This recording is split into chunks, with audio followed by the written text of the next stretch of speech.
Imagine a scenario of wickedness and depravity, where humans seek relations with angels and daughters become pregnant by their own father. Today we'll delve into the story of Lot, a man whose choices placed him at the epicenter of extraordinary events. Get ready to witness the judgment and wrath of God culminating in the destruction of a civilization. Before we dive into today's content, make sure to hit that like button, subscribe to the channel, and don't forget to turn on the notification bell so you never miss out on our latest updates.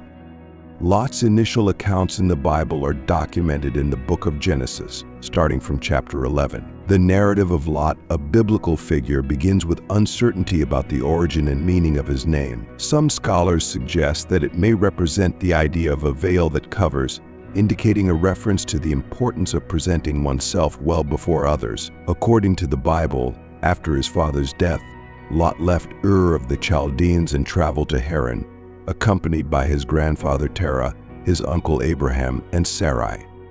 When Abraham departed from Haran after Terah's death, Lot followed him to Canaan. During a severe famine in Canaan, Lot and Abraham went down to Egypt and settled there. However, after being deceived, the Pharaoh of Egypt expelled Abraham and Sarai, leading Lot to return with them to Canaan. During this period, both Abraham and Lot prospered significantly. Their herds grew to a point where the region could no longer accommodate both, leading to disputes among their shepherds. The contrast between Abraham and Lot in the biblical narrative is primarily evidenced by the fundamental choices they make in the face of opportunities and challenges presented in their journeys. Abraham is characterized by his obedience and trust in God's promises, which is reflected in how he leads his life. His faith directs his choices, and he becomes a notable example of an individual who places divine will above his earthly interests. Recall the episode of the three mysterious visitors in Mamre. One day, Abraham is sitting at the entrance of his tent under the shade of the oaks of Mamre, when suddenly he perceives the presence of three men standing before him. The intensity of the account suggests that these visitors have an extraordinary nature, as Abraham quickly prostrates himself in reverence before them. At this moment, he demonstrates remarkable hospitality, inviting them to stay and rest while offering water to wash their feet and food to restore their strength. It is during this encounter that Abraham and Sarah receive surprising and transformative news. One of the visitors reveals that in that same period of the next year, Sarah, despite her old age, would have a child. This divine promise aligns with the previous one in which God had assured Abraham of numerous descendants, comparable to the stars in the sky. The account of the visit to Mamre not only showcases Abraham's exemplary hospitality, but also unveils the intimate and personal nature of the relationship between God and his faithful servant. On the other hand, Lot seemed to be increasingly influenced by the temptations of the material world and enticed by seemingly prosperous opportunities. For these reasons, Abraham and Lot decided to part ways. At the time of the separation, Abraham graciously allowed Lot to choose the land first. Abraham's decision to separate from Lot, aiming to preserve harmony and avoid conflicts, underscores the spiritual maturity of this patriarch, who values peace and communion with God above material disputes. Lot chose the lush plains of the Jordan towards the Dead Sea near Sodom. He was drawn by the beauty and fertility of the region, allowing himself to be influenced by purely material considerations. This decision, while understandable from a human perspective, highlights Lot's vulnerability to the seductions of the world, in contrast to Abraham's spiritual steadfastness. After the separation, Lot settled in Sodom, where he quickly became involved in local affairs and seemed to have achieved a prominent social position. However, the Bible describes the inhabitants of Sodom as extremely wicked, a situation that deeply distressed Lot. The Apostle Peter in the New Testament describes how Lot was tormented daily by the evil he witnessed in the city. While Lot was in Sodom, a battle unfolded in which kings from Mesopotamia defeated the cities of Sodom, Gomorrah, Admah, Zeboim, and Zoah. In this conflict, all the possessions of Sodom were plundered, and many inhabitants, including Lot, were captured. Informed of the events, Abraham organized a rescue force that in a nighttime battle defeated the enemy army and recovered Lot's belongings and his family. It was in this episode that Abraham encountered Melchizedek. Despite the war involving Sodom, Lot did not leave the city, and his story continues in the Bible. The narrative progresses with the visitation of angels to Sodom. The city remained engulfed in chaos and perversion. The divine presence in the corrupt city underscores God's concern for human wickedness. This situation resonates with the message of Jeremiah 23-24, emphasizing that God is attentive to the cry resulting from injustice. Divine intervention in human affairs reflects God's commitment to righteousness and his willingness to act in the face of evil. The Lord declares his intention to investigate the sins of Sodom, thus revealing his justice and rejection of iniquity. However, faced with such disappointment, God decides to destroy the city. The biblical narrative emphasizes the depravity of the inhabitants of Sodom, especially evident in how they treated the angels of the Lord. The men of Sodom, in their sinful conduct, desired to have sexual relations with the angels, a behavior that was a major reason for the city's destruction. During this turmoil, Lot tried to calm the situation in a controversial way by offering his daughters to the men of the city, an action that reflects his weakness and the harmful effects of the city on him.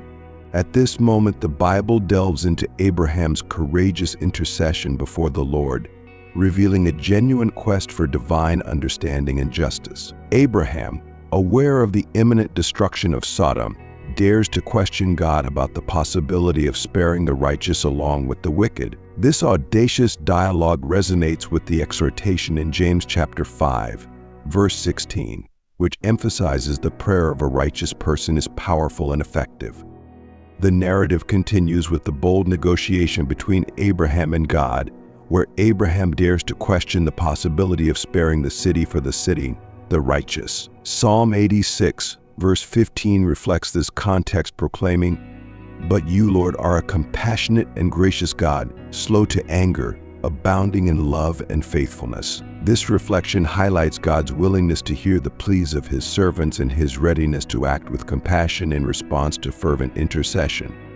The story reveals not only God's compassion, but also the importance of persistence in seeking justice and mercy. When God decided to destroy the cities of the plain, including Sodom and Gomorrah, the Bible recounts a significant event. Before the destruction of Sodom, Lot and his family were rescued by two angels sent by the Lord. This deliverance occurred thanks to divine mercy and God's commitment to the covenant established with Abraham. Faced with the insistence of the inhabitants of Sodom in capturing the angels, these eventually afflicted the men with blindness. The angels then commanded Lot to remove his entire family from the condemned city. Lot hesitated to leave Sodom, requiring the angels to lead him forcibly out of the city. During the escape, the family was warned not to look back. However, Lot's wife disobeyed this order and was transformed into a pillar of salt. The transformation of Lot's wife into a salt statue is a dramatic representation of the consequences when we disregard God's guidance.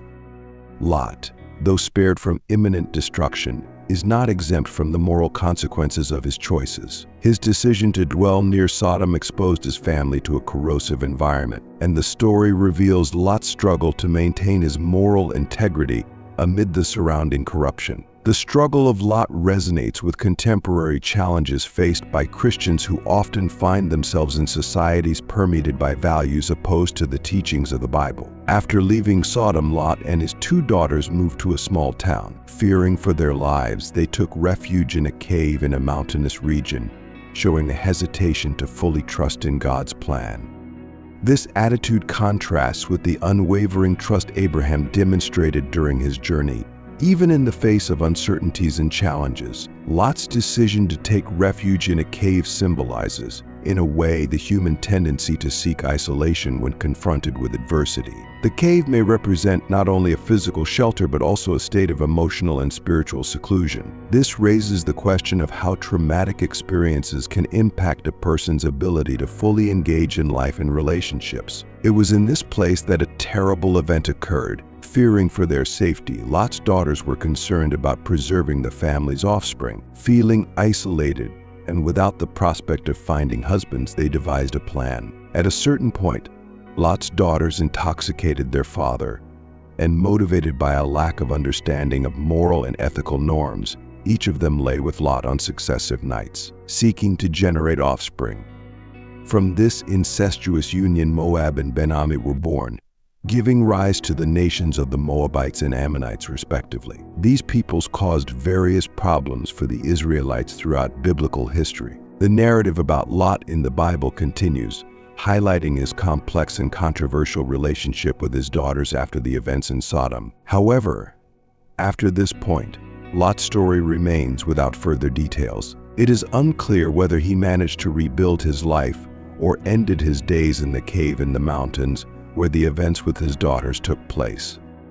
It's important to note that the Apostle Peter mentions Lot in his second epistle, specifically in chapter 2, verses 7 and 8. This passage is another reference to the episode of the destruction of Sodom and Gomorrah. In the New Testament, Jesus mentions Lot in the Gospel of Luke in an apocalyptic context, recalling the destruction of Sodom and Gomorrah and Lot's salvation. This account serves as a reminder for the end times, emphasizing the importance of readiness and obedience to God. The biblical account shows us that Lot had the opportunity to learn from Abraham, known as the father of faith. However, unlike his uncle Abraham, Lot did not follow faith, but rather his own perceptions and desires. This personal approach brought many afflictions and left deep scars on his family. Lot's story serves as an example of the consequences of choices guided more by personal visions than by faith and divine guidance. Valuable lessons for current Christian life emerge from this account. The story of Sodom and Gomorrah highlights the importance of making ethical choices, even when facing cultural pressures. Paul, in his letter to the Romans, exhorts believers not to conform to the standards of this world, but to be transformed by the renewal of the mind. Romans chapter 12, verse 2. This passage demonstrates the need for contemporary Christians to stand firm in their faith and moral values, regardless of external influences. I hope you enjoyed today's video. If you've made it this far, 2 similar videos will appear on your screen. Just click to watch. Thank you, and may God be with you.